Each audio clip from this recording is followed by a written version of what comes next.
Ô galera, tudo certo? Hoje quem está com a gente aqui é o Antônio Tibau, escritor, roteirista e absolutamente como nós, apaixonado pelo gênero do horror. Bem-vindo, Tibau. Obrigado, cara. Obrigado, Alessandro. É um prazer estar falando com você e com a galera que, que tem que curtir aí, ainda mais a Dark Side, Área 43. Valeu, Tibau. Cara, conta pra gente um pouco, cara, como é que é a tua relação assim com o horror, cara? Quando é que tu te descobriu, assim, como é que tu começou no gênero, cara? Sei lá, cara, criança morrendo de medo e vendo os filmes, né? Como todo mundo, quase. Todo mundo, né?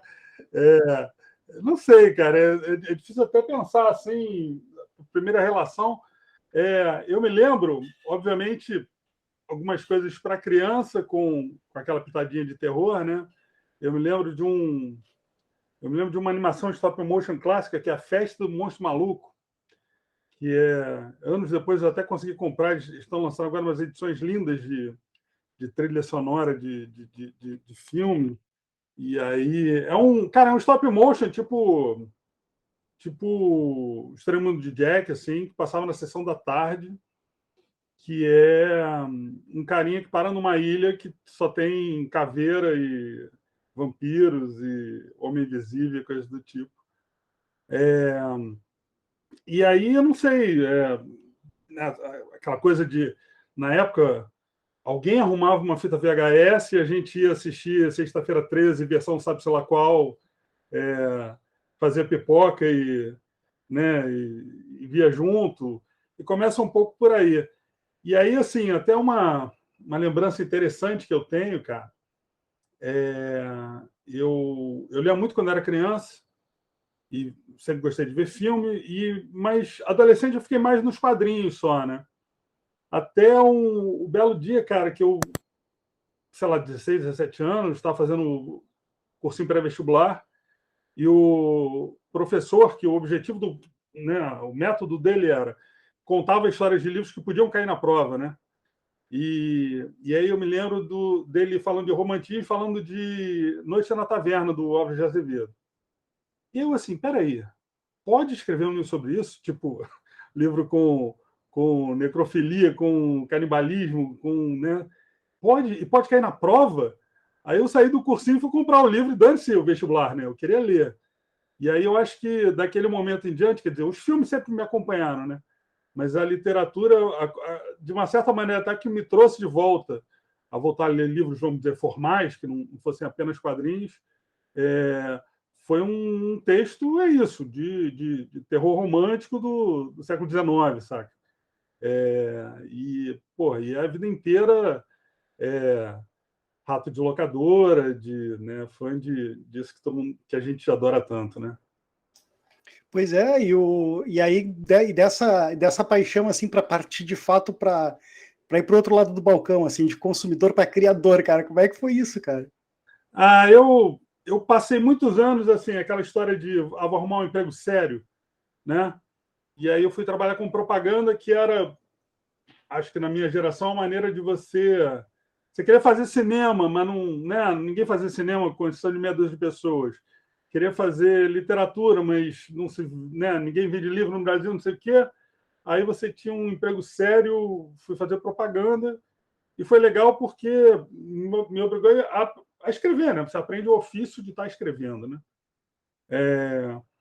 E aí, cara, um belo dia, acho que o mercado foi mudando, foram aparecendo novas oportunidades, eu meio que pedi um tempo de agência para ver qual é. E nisso de ver qual é, eu comecei um trabalho como roteirista, indo por outras áreas, fiz comédia, fiz outras coisas. Mas pô, sempre querendo fazer terror, mistério, né, fantasia, fantástico. E acabou pintando assim, né? Eu trabalhei em alguns projetos, eu estou com uma série para estrear esse ano. Então foi um processo longo de não, isso é hobby, não é profissão. Mas aí eu acho que os tempos foram mudando e falaram assim, cara, vamos nessa que a vida é uma só, né? E aí foi sendo bem acolhido, né, cara? Porque com certeza, com qualidade e tudo, né? E como é que tu enxerga essa tua passagem, assim, por outros gêneros, assim, tu vê isso como uma coisa transitória, uma coisa do tipo de oportunidade, ou realmente assim para chegar no horror, ou realmente tu curte assim, os outros gêneros também, cara? Cara, eu curto, eu acho que o que importa é uma boa história, né? E se a gente for ver, é, e, aí acho que o vocabulário tem mais a ver com o cinema do que com literatura, mas funciona para a literatura também, né? Todo filme é um filme de drama, de alguma maneira, né? A comédia é um drama que te faz rir, o horror, o terror é um que te dá medo, né? Então, assim, eu acho que o que importa é você estar buscando boas ideias, né? Tem tanta gente que mistura bem os gêneros, né? Teve uma época que eu acho que é a época até da minha adolescência, dos VHS, que era muito forte a coisa do terrir, né? Então, o primeiro, A Hora do Espanto, né? O original. Você tinha muito essa coisa da comédia com o medo, né? Neville de Almeida no Brasil. Então, assim, eu gosto, acho que o importante é, até porque tem coisas que elas estão muito nas fronteiras, né?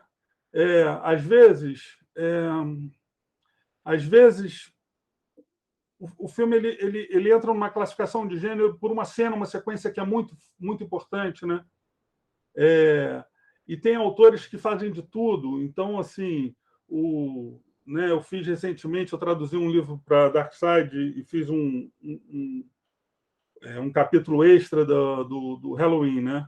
Aí eu falei, pô, eu posso fazer um material inédito? Aí eu fui buscar um pouco a história e a obra do John Carpenter, né? Cara, o cara fez de tudo, saca? O cara fez ficção científica, fez comédia, e o grande sonho da vida dele era fazer faroestes, né? E ele conta que, na época que ele começou, o faroeste estava meio... Os bang-bang estavam por baixo, né? Mas se você for ver, o Assalto ao 13º DP é um filme de faroeste, né? O próprio... o Enigma do Outro Mundo, né? Então, assim, na verdade, é buscar... Eu acho que o gênero ele está muito no... Se a gente for pensar na literatura, muito nas convenções, muito nas metáforas que você usa, né? Mas o importante são boas histórias e aí vale tudo, né? Eu acho que se você fizer com tesão, ou consumir com tesão, né? Se você estiver curtindo, não importa em que instante vai estar o livro, vai estar o DVD, né? Vai estar no streaming. O importante é conseguir capturar ali a atenção do consumidor, né, cara? Eu lembrei, tu falou do Terrir, cara, e eu lembrei na minha cabeça o Evil Dead também, que eu lembro que lá no original tinha muita cena, né, cara? Eu acho que eu perdi teu áudio aí, Tibacho, tá no mudo. Opa! Cara, até essa coisa essa tradição que eu não sei, estou mais velho, não sei se as pessoas fazem isso com o Netflix, mas que a gente fazia de juntar a galera na casa de alguém para ver um filme que alguém descolava uma cópia pirata do VHS. O terreiro era muito importante, né? Porque tinha aquele elemento assim, tem um cara você tem a piada, você tem o casal que se forma porque alguém está com medo do filme, né? E o terreiro era um clássico, né? O Evil Dead, pô, maravilhoso, né? Cara, nessa vibe, assim, até um outro título que é mais recente, cara, o Segredo da Cabana, talvez? Cabin in the Woods, aquele? Sim. Aquele filme... Metalinguagem pra caramba também, né? Muito bom, muito bom, muito bom. Por um bom tempo eu considerei ele, nossa, assim, ficou na minha lista dos top 10, assim, cara. É bom usar. E quando tu fala, assim, quando tu consegue tanto produzir ali um livro ou um roteiro, porque eu acho que o roteiro ele é bem mais prático, né? Ele é bem mais pragmático, talvez, bem mais direto, assim. Como é que tu consegue ver essa transição, assim, cara, de um livro, uma adaptação para um roteiro? É possível da gente conseguir chegar lá, assim, sem perder muito da essência ou do que está nas entrelinhas, né? Eu acho que a gente tem que entender que o produto final é diferente, né? O roteiro é uma promessa, né? O roteiro é um filme que ainda não foi feito, né? todo... Aí eu vou fazer minha merchandising aqui. Tem um livro da Dark Side que eu traduzi também. Eu gosto sempre de tentar botar um material inédito quando eu pego uma tradução. Porque geralmente são livros que eu gosto. Então, eu traduzi o livro que tem um roteiro original do Donnie Darko. E aí eu falo isso um pouco num pós-fácil que eu fiz no livro, que o roteirista ele faz o primeiro filme, né? Ele faz um filme que o diretor, que o produtor de elenco, que os atores, que o diretor de fotografia, todo mundo vai ler, vai tentar imaginar como aquele filme vai acontecer, e depois vem um filme, né? O livro ele é um trabalho mais solitário, né? É o autor, no máximo a editora vai dar seus palpites, mas assim é um trabalho mais autoral de verdade. O produto final é o texto. E como o produto final, os produtos finais são diferentes, eu acho que não adianta tentar. É impossível, né? Mesmo o que a gente chama de novelização, né? Aquelas versões que é o contrário, né? Você primeiro faz o filme e depois adapta para o livro. Quando você vai ler gente que faz esse tipo de trabalho, eu particularmente nunca fiz, mas o cara que está fazendo o livro ele vai ter que botar mais conteúdo, né? É inerente ao formato, né? O livro, a literatura, ele é muito mais na cabeça do personagem, né? Quando você quer fazer isso no cinema, muitas vezes fica aquela coisa chata da voz em off, né? Explicando muito. Então, assim, são produtos diferentes. Obviamente, tem romances que são super visuais, então não é tão difícil de adaptar. Você pega, por exemplo, que é um grande achado, assim, né? O Psicose. Psicose primeiro foi lançado em romance, né? Em livro. O Hitchcock adorou o livro, comprou e meio que comprou lotes, que era para ninguém ler o livro, né? E aí, quando ele adaptou o filme, muita gente sequer sabia que existia o romance, né? E é muito fiel ao livro. É legal quando você pega um exemplo assim. Mas, de uma maneira geral, o bacana é você realmente viajar, né? Aquele filme que não está longe de ser um filme de horror, mas que é um filme que tem os elementos sinistrinhos nele, que é a adaptação com o Nicolas Cage. Aquele livro realmente é uma adaptação aquele filme realmente é uma adaptação de um livro que era um livro sobre orquídeas. Então, assim, cara, a viagem, na verdade, o cara pegou um livro sobre orquídeas e fez uma viagem dele de um irmão gêmeo meio psicopata fazendo, sabe, cria uma história nova a partir de uma origem, né? Não, é muito difícil ser igual. Então, o legal é você entender são dois formatos diferentes e cada um tem a sua beleza, né? Eu ia te comentar que um exemplo que eu li foi O Exorcista, cara, e eu achei o livro riquíssimo num outro lado. Eu acho que o livro é mais dramático, ele assim, claro que no livro tu sempre consegue construir muito melhor os personagens e, nossa, cara, eu achei bem diferente daquela pegada mais terror como o filme foi vendido, né? Ele tem uma mensagem bem forte no contexto do drama ali por trás, né? As séries, eu acho que elas trouxeram algo que o cinema é muito difícil de ter. O cinema você resolve uma história em 2 horas, né? Em média, 1h30. Então, a força da ação, das cenas, né? Você evita certas redundâncias, né? Na série, você consegue, por exemplo, não focar apenas no protagonista, você ter diversos arcos acontecendo, né?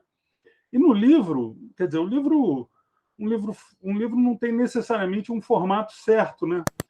Então, assim, não é nenhuma questão. Eu acho que não é encher linguiça, é da natureza da literatura, né? Tem muita coisa do fluxo de pensamento. Então, às vezes, o autor, depende, obviamente, do estilo do autor. Mas, às vezes, ele quer comentar alguma coisa, o narrador quer comentar alguma coisa, que pode servir de pista ou pode não servir. Então, quer dizer, é natural que ele tenha mais informação, né? E que geralmente acabe tratando de mais assuntos do que um filme trata, né? Eu acho que uma das coisas que algumas pessoas falam isso, né? Que as séries são os romances do nosso século, né? Você pega uma série grande, você tem todas as nuances de um grande romance histórico do século XIX, né? Talvez seja a nossa maneira atual de se fazer esse tipo de história, né? É um bom ponto de vista. Eu realmente concordo, né? A série te dá mais tempo de explorar e, ao mesmo tempo, conseguir explorar o desenvolvimento dos personagens e, ao mesmo tempo, conseguir trazer essas outras tramas, esses outros núcleos, talvez, ali para pauta, né, cara? Mas como é que aconteceu contigo, assim, por exemplo, com essa questão da Dark Side ali, né, cara? Com essa questão das traduções, assim.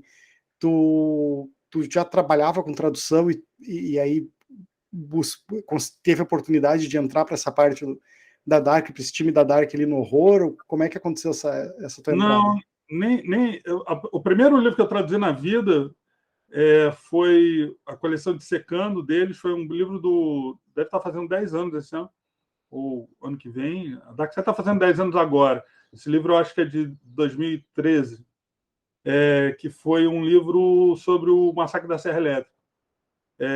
Na verdade, assim, a vida me levou a ser amigo né, da galera da Dark Side, e eles trabalharam antes eles foram sócios antes, parte do sócio da Dark Side, de uma editora de quadrinhos, principalmente de quadrinhos, que era a Barba Negra. E na Barba Negra eu fiz alguns trabalhos com eles, inclusive eu vendi um romance que acabou, quando o selo foi desfeito, era um selo da Leia, esse romance ficou meio numa gaveta, perdido. Mas eu já tinha feito algumas coisas com ele, fiz um livro muito legal, não como tradutor, um livro chamado O Livro dos Mortos, um livro sobre zumbis, Jamie Russell, eu acho, que é o autor, um autor inglês, que é uma enciclopédia de cinema zumbi. E aí o livro era de 2010, se eu não me engano, não, o livro era de 2005, e a edição brasileira é de 2010, então falou, cara, tem 5 anos de gap aí de filme de zumbi. Aí foi o emprego foi o trabalho que eu fiz, que eu acho que a minha esposa mais odiou na vida, assim, porque eu chegava em casa com 1 milhão de filmes de zumbi para ver, para escrever a respeito. E eu fui conhecendo a galera, fui fazendo, e um belo dia eles falaram assim, cara, você se arriscaria de fazer uma tradução? Eu falei, pô, sei lá, depende. Aí eles me trouxeram o massacre. Eu falei, vamos combinar o seguinte, eu faço um capítulo, vocês dizem como é que tá. E aí foi. E aí depois eu fiz várias coisas. De tradução, eu fiz o primeiro livro do Prince of Thorns, né, da trilogia dos Espinhos. Fiz na trilogia Star Wars, eu fiz o Nova Esperança. Fiz a biografia do Black Sabbath, fiz recentemente o do John Carpenter, né, do Halloween. E, cara, eu tive a sorte, vou até fazer um mexão aqui, cara, um dos meus livros favoritos na vida, que é o Colecionador, cara. Esse livro eu acho foda, assim. E esse é um dos livros que me marcou profundamente, assim, nessa retomada como leitor de literatura. Eu me lembro que era uma coisa de... Comecei a frequentar sebo, aquela coisa, né? Praticamente não lia e, de repente, virei leitor e comecei a frequentar sebo e comprar tudo que eu achava. E aí achei uma velha edição lá do Círculo do Livro, do Colecionador, e, porra, esse livro é sensacional, né? E aí, assim, quando me convidaram, falaram, pô, você quer fazer o Colecionador? Eu tô de sacanagem, é claro, né? E com a Darkside eu fiz outras coisas também, algum material inédito de livro, né, atualização. Eu tenho um conto no Antologia Dark, né, que é um livro inspirado em obras do Stephen King, que o César Bravo editor. E algumas coisinhas mais. Eu trabalhei praticamente como um freelancer fixo durante muito tempo lá, e ainda me considero um colaborador. Eu sou um cara que vira e mexe, estou fazendo alguma coisinha com eles lá. É uma editora incrível, né? Bacana. É uma editora apaixonada pelo gênero, né? E eles resgatando muito, trazendo muito desses clássicos internacionais aqui, traduzidos e tal. Eu acho que Eu não me lembro, eu não sou um grande consumidor de livros, assim, ainda, né? Eu leio, mas basicamente tudo que eu leio quase vem da Dark, mas eu tenho a impressão de que meio que reacendeu essa chama, assim, que, né, eu tinha a impressão de que estava meio morto, assim, a galera estava muito ainda no audiovisual, e hoje eu vejo muito a galera consumindo essas histórias no formato de livro, né? Cara, assim, eu vou até. Depois eu vou até que passar a notinha para os caras, mas assim, eu vou fazer mexer deles, porque acho a Dark Side demais. Acho que tem algumas coisas assim que 10 anos atrás, quando eles começaram, primeiro, cara, praticamente não se fazia livro em capa dura no Brasil. É caro, então só se fazia de livros, sabe, aquele livro que já era um best-seller, que vinha uma outra edição, ou então um livro de arte, de fotografia, alguma coisa assim. Você não via a quantidade de livro de capa dura no Brasil antes da Dark Side. É impressionante, assim, o mercado, cara, as capas, porque assim, o livro, por exemplo, o primeiro livro que eu traduzi deles, o Massacre da Serra Elétrica, o livro gringo, cara, era pavoroso. Era um livro que você tinha medo, não por causa da história, mas porque assim, sabe, um livro, conteúdo muito bacana, que é um livro, é um registro oral, quase um documentário sobre a franquia, principalmente sobre o filme original de 74. Então, entrevistas com o elenco, com o produtor, como é que os caras se conheceram, como é que eles correram atrás de grana para fazer o filme. É muito legal. Mas a edição americana era horrível. Né? E esse era o tipo do livro que ninguém ia lançar no Brasil, e se fosse lançar, iam lançar no papel jornal vagabundo, sabe? Com aquela foto mal escaneada, que você vê retícula. E eles fizeram uma obra de arte, assim, saca? O Colecionador é um livro, eu acho, assim, fundamental. E quando eu falo, quando a gente estava viajando a coisa de outros gêneros, né? Existe um preconceito enorme contra terror, horror, ficção científica, fantasia e parada. E é muito legal quando autores que permeiam esse caminho conseguem fazer sucesso para um público geral, sabe? Eu acho que filmes, sei lá, Cisne Negro é tão importante para quem gosta do tipo de cinema que a gente gosta, quanto uma nova versão do Massacre, sabe? Talvez seja mais importante, porque acaba conquistando mais gente, falando assim, cara, se você gostou desse filme, talvez você goste disso aqui. E O Colecionador é um desses livros, é um livro incrível, é, que fez um sucesso desgraçado no mundo inteiro e que no Brasil estava fora de catálogo, não sei, há 30 anos, talvez mais até. Você achava aquela mesma edição que eu achei no Sebo, sempre com as páginas, né? Tudo bem, tem seu charme, mas com as páginas amareladas, com aquele cheiro de mofo. Então, assim, tinha uma geração inteira que não conhecia esse livro, sabe? Ou que conhecia porque o pai tinha na estante, lá no porão. Então, acho que eles fizeram esse trabalho de resgate, e aí eu vejo que outras editoras buscando coisas que certamente você fala assim, pô, né? Eles agora estão lançando alguns títulos que não estavam na Dark Side, e as pessoas falam assim, cara, como é que o Bebê de Rosemary não está na Dark Side? Porque não é assim que funciona o mercado editorial também, né? Tem toda uma questão de sessão de direitos e tudo mais. Mas tem livros que têm a cara dos caras. Eu acho que esse amor aos gêneros que a gente gosta é que fizeram tanta gente se apaixonar pelos caras, saca? Sim, e também não só falando de clássicos ali que já tem uma identidade e a Dark consegue trazer toda uma estética que enriquece, mas a questão mesmo de livros, por exemplo, um dos livros o primeiro livro do César Bravo que eu li foi VHS.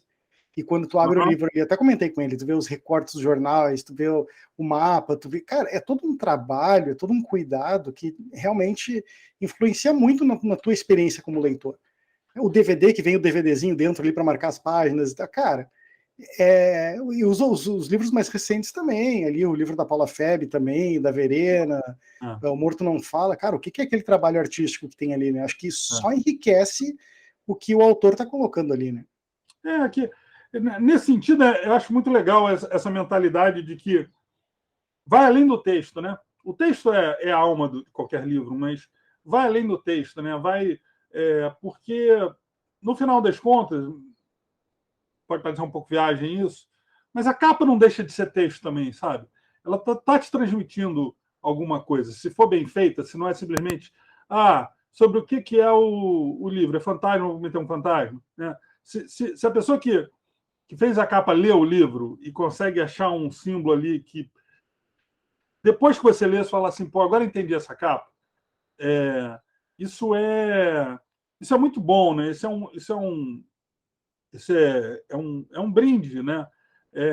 E eu acho que hoje o objeto livro, o objeto, a mídia, né, de uma maneira geral, o DVD, o Blu-ray, essas coisas ficaram, a princípio, obsoletas, né? A princípio, você não precisa mais ter essa cambada de coisa aqui atrás, né?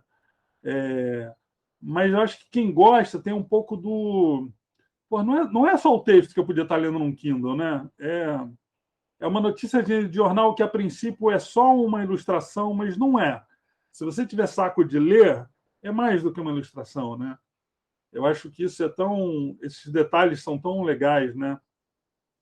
Sim, a diagramação e eu acho bacana quando quando existe esse cuidado. E isso fortalece, eu acho que isso está fortalecendo nas pessoas a vontade de consumir, né? Porque, bem ou mal, se a gente não conhece a história, ou se a gente está querendo buscar pessoas que ainda, atrair pessoas que não conhecem, a pessoa vai olhar a capa, vai olhar aquela produção e aquilo ali vai chamar atenção para consumir. E uma coisa que eu ia te comentar, cara, é porque agora com essa questão literária assim tão forte dentro do gênero do horror, como é que como é que tu tá te vendo assim entre essa divisão do livro e do audiovisual? Tu te vê contribuindo, construindo roteiros ainda, ou tá mais focado na questão da literária mesmo, cara? Não, eu acho que hoje, quando eu preencho ficha de hotel, eu ponho o roteirista. É a minha principal atividade hoje. Eu acho que as coisas são, assim, não é o mesmo... Escrever um roteiro, escrever um conto ou um romance não é exatamente a mesma coisa, mas envolve os mesmos, sei lá, as mesmas áreas do cérebro, envolve a mesma ferramenta, no final das contas, que é o texto, né? Eu acho que o ideal assim, eu gostaria muito de enveredar pelos dois. Eu estou com uma série para estrear esse ano, que eu acho que vai acabar abrindo outras portas, né? Na verdade, que eu digo, uma série, a gente vai fazendo vários trabalhos, mas quando é um trabalho mais autoral, um trabalho que você assina a criação, acaba sendo um trabalho que você tende naturalmente a valorizar. É um trabalho que, né? É um trabalho que eu contribuí, é um trabalho que eu dei o start, né? Mas eu acho que as duas áreas, eu acho que uma coisa não impede a outra, muito pelo contrário, né? E lá fora é muito comum, e algo que eu estou começando a fazer agora, você, mesmo que seja através de autopublicação, você primeiro lançar, em vez de simplesmente chegar com um projeto de roteiro e sair vendendo por aí, você primeiro lançar isso como um livro, mesmo que seja um e-book, porque, de uma certa maneira, né, é comum no audiovisual, muita gente envolvida. Então, o trabalho ele vai indo para caminhos que não necessariamente é o caminho que você quer, né? Mas nisso eu acho que não é nenhuma questão de quem é o dono ou quem não é o dono do projeto. É um trabalho coletivo, né? Acho que cinema a gente tem que entender, cinema e audiovisual, série, a gente tem que entender como um trabalho com muitas mãos, né? É uma orquestra, não é? O trabalho de literatura é um trabalho que eu acho o bacana justamente assim, é a minha voz, né? Então eu quero poder fazer as duas coisas, mas assim, hoje, na hora de preencher a fichinha do hotel lá de ocupação, eu ponho o roteirista. Te entendi, cara. E sobre essa série, assim, tu pode contar um pouco pra gente? Tem um spoilerzinho? Então, vamos lá. A coisa que é mais spoiler que na verdade não está tão certo assim é o nome, porque a gente já saiu com diversos nomes em veículos de imprensa. O nome que está se trabalhando agora provavelmente vai ser esse, é o Vale dos Esquecidos. É uma série da O2 Filmes, né, a produtora de Cidade de Deus, e vai sair na HBO e HBO Max. A gente começou, é uma série de terror sobrenatural, que com belas pitadas de aventura e drama. Cara, que é um projeto que, se não tivesse acontecido essa coisa louca que foi essa pandemia, provavelmente eu estaria falando de uma segunda temporada, mas a série as gravações foram interrompidas em 2020 e retomadas no final do ano passado.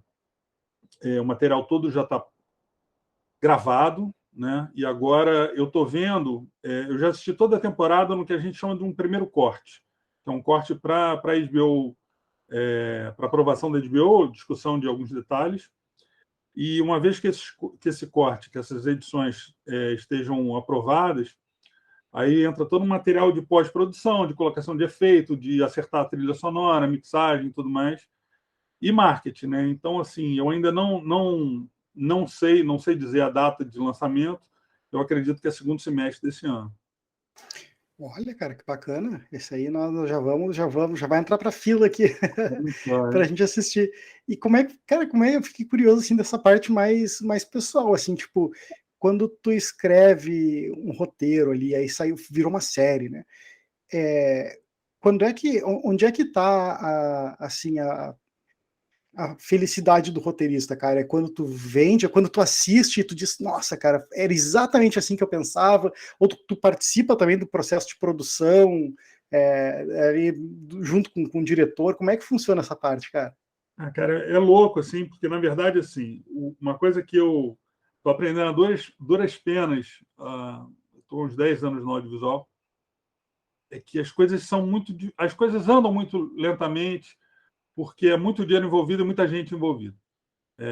E no caso do Vale dos Esquecidos, é um projeto que eu acho que deve ter papo de 4 a 5 anos que eu sentei pela primeira vez com a caderneta numa biblioteca aqui no Rio que eu ia para trabalhar fora de casa, para escrever as primeiras ideias que vêm à cabeça. Então, é tão longo esse processo que cada etapa que você vence é um prazer legal para caramba. Né? E são várias etapas. A primeira etapa é você conseguir que uma produtora, de alguma maneira, se associe a esse projeto e ponha na mesa para vender, para apresentar para canais. Né? A O2 é uma produtora com a qual eu já fiz algumas coisas há alguns anos já, e eu tinha feito na verdade, eu entrei lá apresentando um projeto meu, que era um projeto que flertava com horror, com terror, mas eu acho que eu chamaria mais de suspense do que terror. E esse projeto acabou não indo adiante, mas eu comecei a fazer coisas lá dentro. Eu tinha feito um projeto para a Globo, que infelizmente não foi produzido, mas um projeto de série sobrenatural. E aí comecei a fazer umas coisas com o O2 e o diretor falou assim, cara, eu queria fazer uma história contigo de terror. Falei, pô, maneiro. Você tem alguma ideia? Ele falou, pô, tem essa locação aqui que é incrível, queria que você desse uma olhada, porque acho que pode vir muita coisa daí. E é um lugar chamado Paranapiacaba, em São Paulo, que é um lugar, é uma vila operária, era uma companhia ferroviária inglesa que foi montada na serra ali, que ela tem uma arquitetura antiga e é um lugar no meio da mata com muita neblina, então todo esse clima assustador a gente começou a pensar. Então, beleza, isso aí já é um grande prazer, tipo assim, cara, você ser convidado para criar do zero uma coisa, né? Mas aí eu já estava lá dentro. Quando, de repente, fala assim, pô, a HBO se interessou, vamos mexer algumas coisas, de repente a HBO comprou o projeto. Pô, isso é uma felicidade incrível, né? Aí começa o trabalho de verdade, que você monta uma equipe, você monta uma sala, e aí você passa alguns meses cara, num trabalho que é louco e é muito legal, porque é uma criação coletiva, né? É, a sinopse original, o argumento, né? O trabalho, vamos dizer, a espinha dorsal já tinha sido feita, mas é um momento de, cara, esse personagem não está legal, vamos mudar, e se esse final fosse diferente? E aí você vai construindo os 10 episódios, no caso, na nossa série, os 10 episódios da temporada, você vai construindo em equipe. E aí, quando você vence essa outra arrebentação, que escrevemos os roteiros, desenvolvemos, né? É muito legal. E aí, quando, cara, um dos dias mais felizes, eu acho que eu tive, foi quando a gente foi fazer a leitura dos roteiros com elenco. Então, fui para São Paulo, isso aqui do Rio, né? E aí, cara, ficou 2 dias numa sala de reunião imensa com, sei lá, 30 atores, e a gente lendo os roteiros todos, e, cara, já começa a ganhar vida, é tão legal, né? Você começa a ouvir uma voz que não é a tua lendo alta, o que você escreveu é muito bacana. E aí, agora, quando você perguntou a questão da produção, né? Isso, Eu participei um pouco, eu participei até acho que pouco, e eu acho que a pandemia, de uma certa maneira, atrapalhou, porque gravação em tempo de pandemia significava que cada pessoa no set de filmagem, sabe, era contada ali. Então, do ponto de vista prático, o roteirista ele não precisa estar no set de filmagem, então, beleza. Mas a gente discutia muito, né, trocava e-mail e tudo mais. Quando, agora que o material foi todo gravado, eu vi essas primeiras montagens, esse primeiro corte de edição, cara, eu fiquei tão feliz, porque é isso, né? É aquela viagem que eu estava falando antes. O roteiro ele é uma promessa, né? Você escreve 10 roteiros e fala assim, aqui está uma temporada. Mas não está uma temporada no papel, né? Em que no papel é tudo muito fácil, porque no papel o ator não é canastrão, no papel a luz está certa, o efeito especial vai dar correto, tudo é uma teoria, né? E quando todas as pessoas envolvidas, né? A gente, o diretor, os diretores, né? No caso da série, o elenco, mas cara, o figurino, a direção de arte de uma maneira geral, todo mundo, cara. Quando você vê aquilo pronto e você começa a perceber assim, isso é o mais legal. Algumas cenas que você não dava nada, você fala assim, cara, puta, que cena é essa? E você vê assim algumas químicas, né? Tem, né, aquilo que a gente está falando, né? Numa série você tem muitos personagens, então você tem arcos, você tem núcleos, né? Você tem pequenos arcos individuais, né? Ou às vezes de 2, 3 pessoas. E aí você vê assim, cara, esse arco aqui desses 2, 3 personagens está fluindo tão bacana, isso é tão legal, isso é tão, eu não sei, eu acho que deve ser parecido com um arquiteto quando vê um prédio pronto, sabe? Falar assim, porra, né? Tem coisas que vão além do que você planejou e quando o que vem além do que você planejou, às vezes uma solução simples, cara, que você não pensou, você passou por aquele capítulo, sei lá, reescreveu 10 vezes aquilo. De repente o cara troca uma coisa de lugar e fala assim, putz, sabe? Essa é a magia também do trabalhar coletivamente, né? Com uma banda. O cara fez um improviso ali que você não esperava e fala assim, putz, tinha que, sabe? Então eu estou muito feliz, cara. Todo mundo já fez trabalho na vida que não gosta, né? Acho que faz parte, né? É trabalho, né? O nome. Mas assim, quando o negócio vem melhor do que você estava esperando, cara, eu estou num momento muito contente com a série, assim, e eu mal posso esperar para que comecem a toda notinha que sai é uma notinha ainda pequena, porque ainda não tem material para se botar em trailer. Eu não sei, essa parte do marketing não sei como vai ser feita, mas assim, eu estou muito contente, cara. Eu fiquei muito satisfeito com o trabalho, sabe?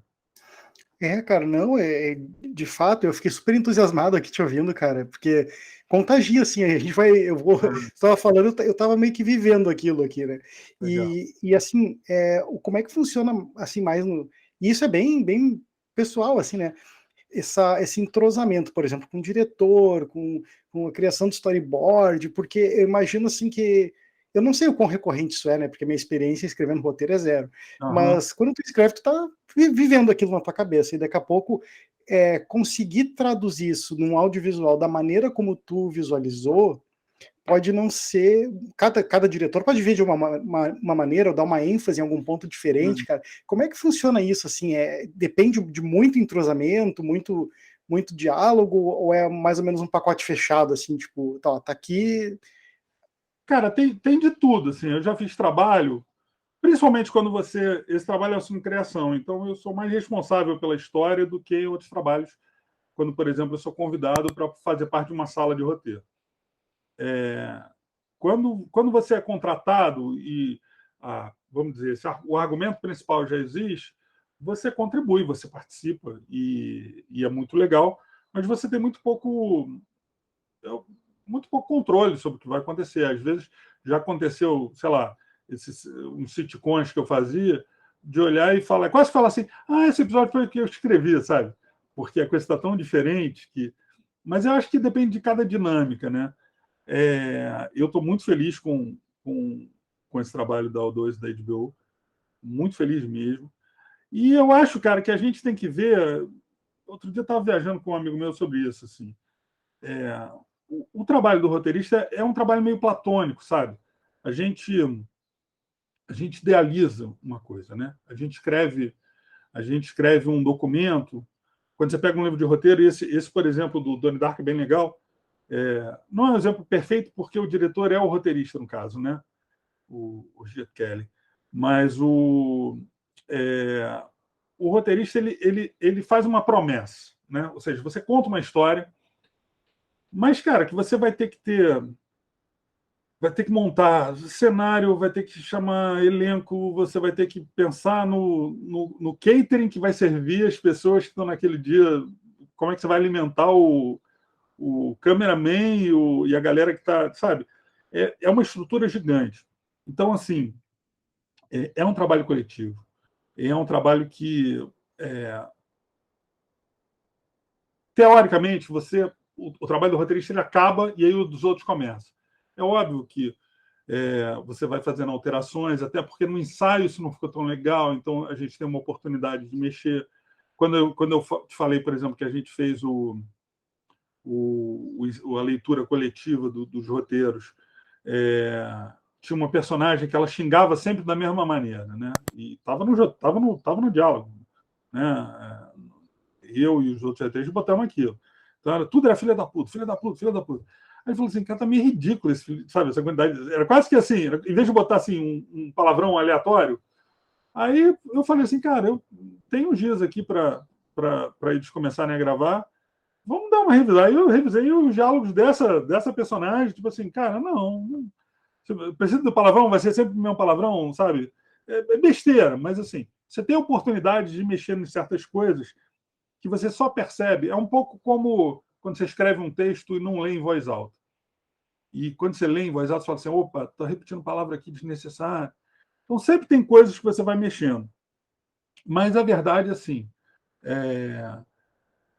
o diretor ele é responsável em transformar, né, não só o diretor, mas principalmente o diretor, em transformar aquele filme ou aquele episódio que você fez, que estava no papel, que é platônico ainda, que é no mundo das ideias, e por isso ele é perfeito, né? Porque e transformar isso em realidade. E ao transformar isso em realidade, cara, tem coisas que não funcionam.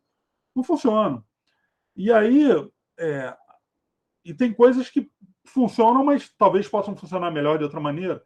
Então, essa relação de roteirista e diretor, ela é uma relação que, se você der mole, cria-se briga à toa, eu acho.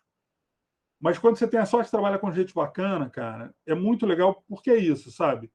Alguém pegou o que você fez e construiu a partir daí, saca? Então, assim, é muito legal, é isso. Eu vi os cortes dos episódios e, assim, são duas coisas que são muito legais. É uma quando você vê exatamente o que você pensou ganhando vida e você fala assim, puxa, eu estava certo, ficou legal. E a outra é quando vem uma solução que você não estava esperando. Se for uma solução que altere os rumos da história, aí é importante que se converse. Mas às vezes é isso, às vezes você cortou um trecho do diálogo. E se você não sentiu falta, é porque ele não estava precisando mesmo, entendeu?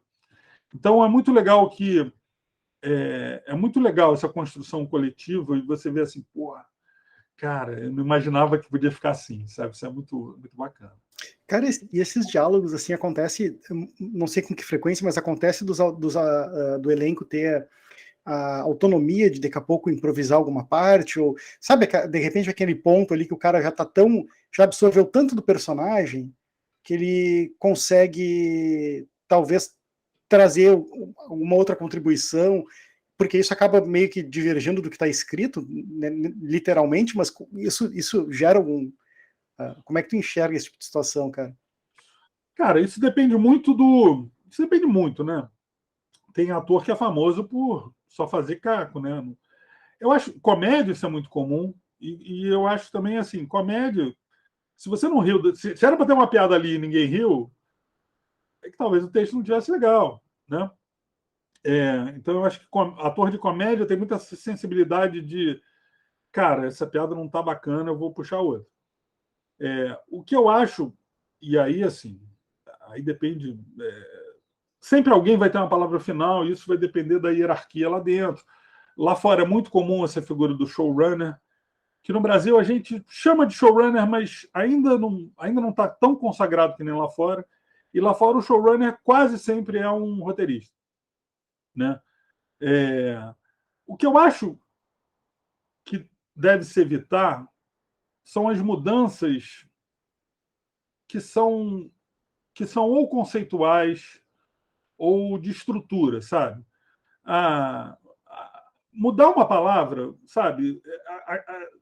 Acho que se você virar um roteirista que acha que é Shakespeare e que o cara não falou porém, você escreveu mais, ele falou porém, você acha isso um sacrilégio, aí você só vai se entristecer à toa, sabe? O que não dá é tipo assim, por exemplo, sei lá, se concordou que um personagem vai morrer atropelado num não sei o quê, e o cara não morre, aí, opa, sabe, a história foi para outro canto. Então, assim, se não for conceitual, ou, por exemplo, se teu personagem, aí eu acho coisas que merecem, assim, se o teu personagem tem um ponto de vista que é de determinada maneira, e, e ele começa a agir de uma maneira até contraditória, aí vale a pena a gente parar, opa, vamos lá, não é por aqui. Mas, assim, a liberdade de, de não ver teu texto como algo sagrado, sabe? Tipo assim, não é. A intenção da cena, eu acho que é importante. Assim. Essa cena é a cena em que você descobre que, sei lá, que o outro personagem estava mentindo para você. Né? O que importa é isso. Né? Então você cria artifício. Se a cena terminar e você entender essa mensagem, a cena foi respeitada, sabe? Então eu acho que não cabe você ficar com preciosismos bobos. E aí também depende, obviamente, com quem você está trabalhando. Né? Se você está trabalhando com pessoas que você admira, que você acha que o trabalho é legal, porra, deixa elas criarem um pouco em cima também, saca? Sim, e justamente por falar nessa questão de criar em cima, eu fiquei em dúvida, principalmente quando a gente fala de série, né? Porque numa série, muitas vezes ali, a gente, como tu até falou, de repente eu estaria na segunda temporada, entre uma temporada e outra, bom, tu vai ter todo aquele processo do público digerir aquela temporada e toda a repercussão que o público vai colocar em cima, o quanto que isso te influencia no caminho da história. Quando tu começa, tu já tem a história fechada, ou as próximas temporadas também vão, o público, a resposta do público vai contribuir para a construção da narrativa? Olha, acho que no Brasil isso é um pouco novo ainda, né? A gente acho que está todo mundo aprendendo um pouco a fazer nesse sentido de tirando a Globo, você não tinha muita tradição com exceção talvez de humor, né? Você não tinha muitos programas que tinham esse pensamento de novas e novas temporadas, né?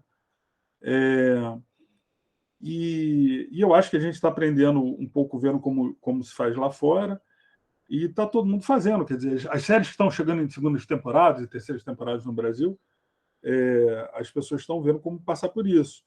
É evidente que a recepção do público afeta, né? Até mesmo vai existir uma segunda temporada? Se ninguém assistiu, não vai ter, né? Então, é evidente que os canais... É muito dinheiro envolvido, é evidente que os canais vão fazer pesquisa e vão saber o que agradou e o que não agradou e tudo mais. Ao mesmo tempo, eu acho assim, algumas histórias dizem que o George Lucas, né, fez Star Wars todo planejado, né, 9 episódios antes de escrever o primeiro. Eu acho que existem algumas obras da sua vida, assim, que você passou a vida inteira com ela na cabeça, que você sabe aonde você quer chegar. Não digo cada nuance, que seria maluquice, mas os destinos, né? Aonde aquele personagem vai estar daqui a, sei lá, 4 temporadas, se tiver 4 temporadas. No nosso caso, eu acho que o que a gente tentou fazer foi um universo que é rico o suficiente para que novas histórias surjam e, ao mesmo tempo, assim, no final o que eu tentei fazer muito nessa temporada foi, se não tiver uma segunda temporada por algum motivo qualquer, sei lá, eu acho que nós temos uma história que ela se completa. Você pode assistir aquilo como uma minissérie. Mas ela tem muita possibilidade. Assim, eu sem dar spoiler, ninguém, né, que conhece a história, mas assim, eu sei de personagens que eu posso não saber para onde eles vão, mas eu sei as bolas que estão quicando, que precisam ser resolvidas, sabe? Então, hoje, se tomara que role, se a gente for fazer uma segunda temporada, acho que o caminho vai ser assistir a temporada junto com a equipe, né? E, e falar assim, cara, tá vendo isso aqui? Esse cara aqui a gente não resolveu a vida dele. Ou esse cara tá com a vida muito resolvida e é legal puxar o tapete dele de alguma maneira. Então, assim, eu acho que o saudável é você realmente você deixar caminhos possíveis, sabe? Que funciona até mesmo, dando um exemplo, acho que mais simples. Quando você faz um gancho de final de episódio para o outro, né? Para aquele maluco lá que tá vendo lá de madrugada, né? Fala assim, não, cara, que horas são? Só mais um episódio? E aí, o cara, quando vai ver, são 3 horas da manhã, né? Quando você faz um gancho, você não pode só fazer um gancho, né? Porque eu acho que tem gente que reclama, esse é artifício. Mas a verdade é o seguinte, a gente só reclama do gancho quando no próximo episódio aquilo não serviu para nada, né? Aquilo foi só uma coisa para te fazer dormir mais tarde e de maneira alguma aquilo te levou para algum lugar importante. Então, acho que cada episódio, o raciocínio é um pouco esse. Cara, quando ele termina, e aí pensando, eu não sei como vai ser o lançamento, se vai ser um episódio por semana, vocês vão disponibilizar tudo na HBO Max uma vez só. A maneira como a HBO tem feito faz um episódio por semana, né? E esse episódio já vai entrando na grade do aplicativo também. Mas não sei se vai ser assim. Mas, de qualquer maneira, se você tiver que esperar aquela semana pelo episódio, a continuação ela tem que fazer valer a pena, né? Então, esse exercício de a história acaba, mas ela ainda vai continuar, você tem que ter... Você tem que deixar... Não é só algo apelativo e chamativo, né? Tem que ser algo que vá fazer sentido, que vá se desenrolar bem na sequência, né? Quando você continuar assistindo uma próxima temporada, num próximo episódio. Cara, essa questão ali de lançar os episódios todos juntos, ou um por semana, nossa, não tem noção, cara. Como para quem sofre de ansiedade como eu, isso é ruim, cara. É muito ruim, cara. E aí acaba a temporada, a gente fica assim, nossa, só ano que vem, cara, não acredito. E quando a gente tinha que esperar lançar a caixa de DVD? Pois então, cara, sabe que eu tenho amigos que eu não consigo fazer isso, que minha ansiedade não permite, mas eu tenho amigos que eles conseguem controlar o mínimo da ansiedade para assistir a série somente depois que todas as temporadas forem produzidas. Teve uma série há um tempo atrás, mais antiga, de 2005, 2006, acho que era Jericó o nome, eu não sei como sim, é. sim, Lembra do desastre nuclear e tal? Exatamente. Começou super bem, cara. A primeira temporada eu adorei. Aí os caras decidiram cancelar a série, ficou tudo meio assim atropelado, cara. Nossa, foi uma decepção. É verdade. Mas cara, assim, falando de HBO, tá? Porque assim, as séries da HBO, elas pega True Detective, até as séries mais documentais, entre aspas, tipo Chernobyl ali, né? Que não é um documentário, mas todas elas são bem impactantes, assim, são bem conhecidas por cenas não só de sexo, mas de violência e por trazer as coisas de uma forma bem crua, assim. A gente pode esperar esse mesmo approach, assim, dessa nova série, cara? Pô, eu vou te falar o seguinte, cara. Eu tô muito feliz com tudo que eu vi pronto. E quando a gente fala pronto, né? Pode chamar de offline, que é o material que ainda não tem correção de cor, que a trilha sonora está de marcação, então não é ainda a trilha composta para o episódio. É uma coisa para. É um monstro, né? Uma edição feita para ver assim, não, beleza, está funcionando, e agora a gente vai deixar redondinho. Cara, tá legal pra caramba. E assim, é uma série. Cara, sabe, tem cena sobrenatural, tem cena de violência. É uma série que eu acho que o grande barato é saber medir isso, né? Quando mostrar e quando não mostrar, né? Mas assim, a produção, cara, tá primeiro mundo, tá muito legal. O clima, acho que mais importante do que mais importante do que dinheiro de produção, sabe? É o clima, a fotografia tá bem feita, o elenco tá legal pra caramba. A sensação que eu tive assim é que é quase um clima de tensão quase que eterna, sabe? Você fica assim, pelo amor de Deus, cara, sabe? Quando é que é, é, e tem, eu acho assim, e é engraçado essa questão da experiência, né? Eu estava vendo esses cortes, isso tudo é link, porque não pode vazar, então é tudo com senha, parará, parará. Eu estou vendo em casa os cortes e eu estou vendo com a minha mulher, né? E ela não é muito fã do gênero, assim, ela gosta mais. Não é a grande fã, mas ela estava amarradona e perguntou: esse cara aqui é o quê? Eu falei: pô, tu quer spoiler? Eu te dou. Não, então beleza. Aí tem uma cena em especial, que é uma cena, vamos chamar. É uma cena que talvez a primeira cena sanguinolenta da série, assim, a primeira cena mais explícita, mas ela tem, eu pelo menos encaro como não, a série não é uma série de terror, não é uma série de humor, mas essa série essa cena em especial, ela tem um certo humor pelo fato de ela ser uma cena meio terrível, mas que o personagem que está cometendo esse ato meio terrível, ele está se divertindo a beça. Então, você quase, eu pelo menos, você quase que entra na viagem do cara e você começa a achar engraçado aqui. E a mulher, de repente, ela levanta e sai da cena porque ela tá assim, cara, tá assustador demais isso aqui. Pô, essa cena tá engraçada. Me lembrou Psicopata Americano, cara. E Dexter, os dois. Perfeito, perfeito. E assim, eu acho que ela tá. Eu acho que a gente conseguiu fazer, ou pelo menos assim, eu vi dessa maneira os cortes. A gente consegue ter a questão do suspense, ou seja, você vai construindo a tensão. Cara, e tem momentos que são inevitáveis, né? Eu acho que é o Stephen King que fala isso, né?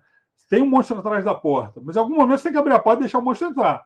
Então, assim, tem os momentos em que vamos dizer, eu estou chamando de monstro aqui, fazendo a comparação com esse texto do Stephen King, mas tem momentos em que o monstro entra, sabe? Tem momentos em que o sangue rola solto, mas não é não é.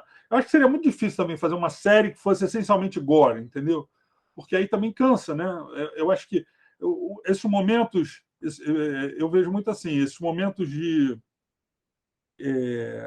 de catarse, eu acho que são os momentos que eles têm que ser ocasionais para que eles sejam valorizados, né? Mas eu acho assim, quem gosta, cara, tem sangue, e mais do que sangue, tem muito assim. Essa série teve alguns nomes possíveis, né? Que aí entra diversas questões a respeito disso. Então, ela já saiu na mídia até com diversos nomes. O nome que a gente está trabalhando agora é Vale dos Esquecidos.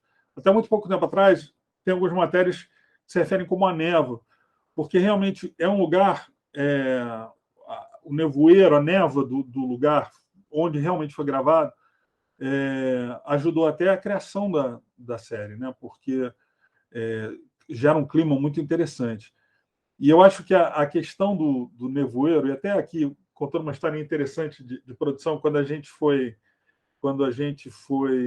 conhecer o lugar, né, foi a equipe de roteiro, foi o diretor, e a gente estava andando, cara, ali tem uma linha de trem meio que abandonada, uns vagões velhos e tudo mais, e de repente a gente está caminhando, cara, vem um nevoeiro, assim, vem uma neblina, como se fosse um tsunami, assim, cobriu a cidade. E aí, de repente, cara, você via meio palmo à tua frente, saca? E aí você vê assim, só isso. Só você sabe quem é a pessoa que você está andando com ela. Mas você vê uma pessoa a 2 metros de distância de você só consegue ver uma silhueta, sabe? Essa sensação que naturalmente já dá, você estando num lugar, já dá um certo cagacinho, assim, né? Eu acho que esse clima na série está sempre presente, sabe? Tem alguma coisa ali e, principalmente, mais do que alguma coisa escondida, tem alguma coisa no sentido assim, cara, tem alguma coisa sendo combinada aqui que eu não sei o que é e que eu posso me ferrar. E eu acho que esse é o clima da série. Eu acho que quem gosta, cara, vai ser um prato cheio, assim. Oh, já estamos esperando aqui, cara.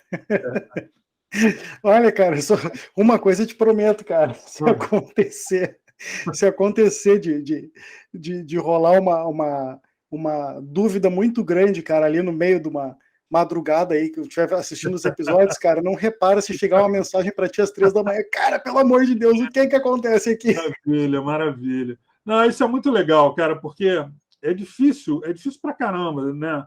Você acho que fazer. Aí eu vou chamar de mistério no sentido de uma coisa que leva a outra, né?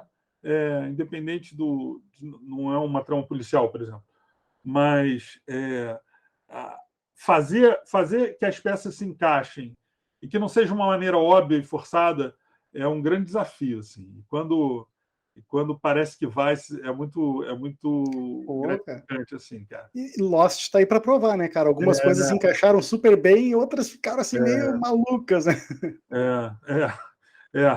É difícil, cara. É difícil, principalmente quando você começa a ter muitas temporadas também, né? Mas é complicado. É um trabalho. Não é à toa que quando funciona, os exemplos ficam para sempre, né? As grandes temporadas, as grandes séries e os grandes filmes ficam para sempre porque é isso, porque funcionou de uma maneira legal pra caramba, né? Oh, cara, eu tô mega curioso, Tibau. Mas, cara, foi muito bacana bater esse papo contigo. A gente só me deixou assim, ansioso para assistir logo. Legal, legal. E, cara, quando quiser, também o canal tá sempre aberto. Quiser falar mais aí, à medida que for saindo mais informação, for saindo um trailer, de repente a gente se encontra para bater um papo aí, cara. Maneiríssimo. Não, cara, é o que eu mais quero, assim. Esse trabalho, eu não trabalho é isso, né? Se não fosse a pandemia, esse trabalho provavelmente teria estreado ou no final de 2020 ou no começo de 2021. Então, dá muita pô, sabe essa ansiedade da série que a temporada demorou, atrasou para Via Nova? Cara, é assim, porque no fundo, assim, eu conheço essa história há tanto tempo, sabe? Que eu queria que o mundo conhecesse, né? Mas agora está vindo, né, o mundo está voltando a andar, né, se Deus quiser, de uma maneira mais interessante. Cara, vem aí. E aí, assim que tiver, né, porque aí tem que respeitar o marketing do canal, principalmente, né? Então, assim que tiver material para lançar, cara, o que eu mais quero é divulgar, entendeu? Porque mais do que assim, ó, estou vendendo o meu trabalho. É porque eu realmente acho, e aí eu posso falar até porque não é um trabalho que diz respeito só a mim, mas a centenas de pessoas que trabalharam nessa série. É tipo assim, cara, o trabalho tá legal pra caramba, e sabe, eu quero que as pessoas tenham a chance de fazer é isso, é um trabalho feito por gente que adora terror, adora horror, adora fantástico e que até muito pouco tempo não se fazia coisas assim aqui no Brasil. E o mais legal é que eu adoro quando é tosco, e quando é guerrilha, e quando é feito de qualquer maneira, e vamos lá. Mas, cara, esse é um trabalho profissional foda, uma produtora legal pra caramba, num canal incrível. Então, eu acho que sabe, pô, para quem gosta do gênero, eu acho que vai ser um produtaço aí. Tô muito Com feliz. certeza, cara. E dá para ver isso, assim, não é pelo marketing de lançar o produto, é pela paixão. Tipo, tu precisa dividir, né? Eu quero que vocês conheçam isso aqui. Cara, sabe? Parece que eu estou guardando um segredo, sabe? E é isso, né? Quer dizer, esse lance da pandemia, né? Tem aquele momento que você duvida até, sabe, se vão lançar, não vão lançar. Porque foi isso, a gente leu o roteiro, cara, com o elenco, sei lá, última semana de janeiro de 2020. Aí você pode imaginar, né? Ficou demais. Aí os caras começaram a gravar, eu acho que antes do carnaval de 2020. E aí, de repente, opa, todo mundo vai para casa. E aí, qual vai ser? E era aquele começo que a gente não sabia, vão ser. Não, vão ficar 2 semanas de casa, 2 semanas não, 3 meses. 3 meses, pô, 2 anos passaram, né? Mas, cara, agora tá andando e, porra, eu estou muito feliz assim.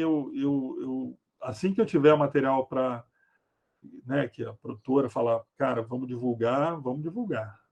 Ó, tamo aí então, Tibal. Obrigadão, cara. Valeu pelo teu Obrigado. tempo aí. Isso E aí. vamos seguir em contato aí, tocando terror, literalmente. Exatamente, exatamente. Cara, foi um prazer. Obrigadão, cara. Valeu. Abração. Grande abraço.